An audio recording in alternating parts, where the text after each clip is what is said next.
Donc voilà ce qui arrive à ceux qui se moquent de Dieu. Jésus-Christ, des fois, on n'a pas l'impression qu'il va réagir, et pourtant, ça va venir, que ce soit dans ce monde ou l'autre. Eh bien, dès ce monde, ceux qui vont trop loin dans le blasphème vont recevoir de grosses gifles. Et en fait, Dieudonné c'est a trop joué avec sa sainteté, le Christ. Et il a utilisé des éléments franc-maçonniques de façon très, très suspecte, notamment sur la croix, où il a mis un gilet jaune. Vous vous rendez compte le blasphème que c'est? Un gilet jaune. Et moi j'ai identifié, c'est moi qui l'ai identifié ça sur le dessin, c'est dans mes vidéos, sur cette affaire-là de Dieudonné, sa teshuva, où j'ai vu qu'il avait mis un œuf cosmique au-dessus de la croix. C'est un signe de la gnose, et la gnose utilisée dans la franc-maçonnerie. Il n'y a pas que la gnose dans la franc-maçonnerie, mais il y a beaucoup de gnose, beaucoup d'ésotérisme, et genre les mystères hermétiques qui ne sont en fait au final, vous ne faisiez que découvrir les mystères du démon en fait. Donc voilà ce qui arrive. Là maintenant il est pas pris au sérieux. Donc il y a la Suisse qui le condamne définitivement. Mais à mon avis, c'est un signe plus global qui ne sera absolument pas bien vu du système, jamais. Donc en fait, il s'est moqué de Jésus-Christ, et surtout récemment en pleine Teshuvah, où il a non seulement pris la référence du Christ comme s'il pouvait lui se comparer au Christ, ce qui est un blasphème et qui est une irrévérence grave vu les mœurs qu'il a.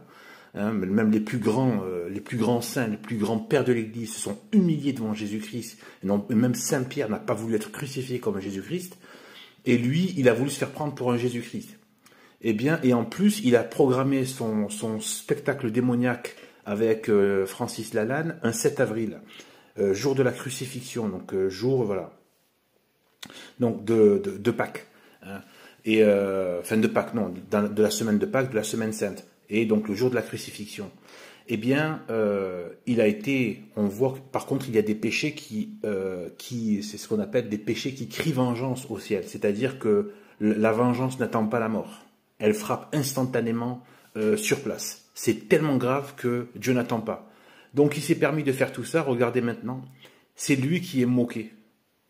Il a voulu se moquer de Dieu, regardez, c'est lui maintenant qui est moqué. C'est lui qui a maintenant les moqueries de son camp, la dissidence. Il est tombé de son piédestal de la dissidence, et les gens, ses anciens compagnons de route, soit lui crachent dessus, soit se moquent de lui pour cette teshuva et cet aplaventrisme. Et c'est pire que c'est pas de la lâcheté, c'est pas de craindre c'est le fait de donner raison au camp d'en face. D'accord? Donc en fait, et voilà. Donc voilà la punition divine. Et en plus, il est moqué et rejeté par le camp qu'il a trahi. Et en plus, il est moqué par le camp qu'il a voulu rejoindre. Donc il est moqué de toutes parts. Donc, et moqué qui croyait se moquer de Dieu. Les gens ne se rendent pas compte parce que beaucoup de gens seront punis, et dans des proportions bien plus gravissimes que ce que vit Dieudonné là, dans le ciel. Après leur mort, quand ils vont se retrouver, qu'ils vont comparaître devant Jésus-Christ. Donc les gens ici croient que c'est indolore. Oui, il n'y a pas de problème, on peut faire n'importe quoi, blasphémer, etc. Ou dire, nier, rejeter Dieu sans conséquence. Étudier, c'est le diable qui vous aveugle. C'est extrêmement grave. Et donc, moi, ce que je vais dire à Dieudonné, s'il entend cette vidéo, c'est une grande occasion pour vous, eh bien, de vous convertir à la foi catholique sincèrement, et en prenant Sainte Marie comme gardienne de votre âme.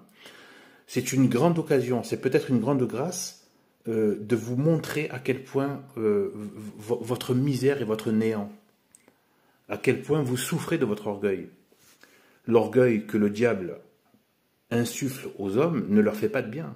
Ça a une impression, c'est comme une drogue ou comme l'alcool. Voilà, un petit peu.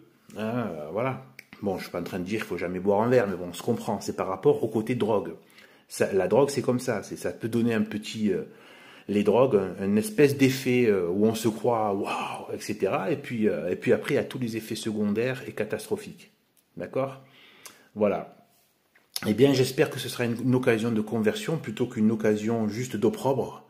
Et parce que cette opprobre, non seulement elle peut se continuer sur la terre, mais prendre des mesures, un degré de douleur et de supplice incommensurable dans les enfers.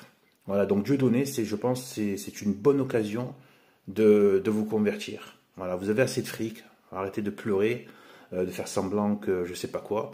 Vous avez assez de fric, vous pouvez arrêter tout ça et vous consacrer à Dieu. Voilà, bon, sur ce, que Dieu nous bénisse tous et Dieu nous garde dans la foi. Voilà, personne ne peut présumer de rien.